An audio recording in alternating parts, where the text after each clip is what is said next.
بسم اللہ الحمد للہ والصلاة والسلام علی رسول اللہ وعلی آلہ وصحبہ ومن والہ اما بعد۔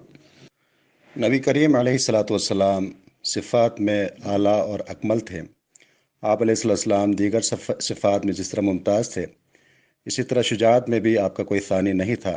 آپ اشجع الناس تھے، لیکن اس کے باوجود آپ علیہ السلام کی زندگی میں آپ کے ہاتھوں صرف ایک شخص واصل جہنم ہوا ہے، وہ ہے ابی بن خلف، جس لعین نے یہ کہا تھا کہ میں اللہ کے رسول علیہ السلام کو نعوذ باللہ شہید کروں گا، تو آپ علیہ السلام نے اس کے جواب میں فرمایا بل انا اقتلہ انشاءاللہ۔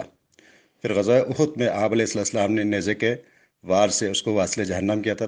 معمولی سے خراش اس کو آئی تھی، لیکن ایک دو دن وہ مسلسل بیل کی آواز نکالتا رہا، بالآخر وہ اسی سے واصل جہنم ہوا۔ تو یہ ایک واقعہ احادیث کی کتابوں میں ملتا ہے۔ واللہ تعالی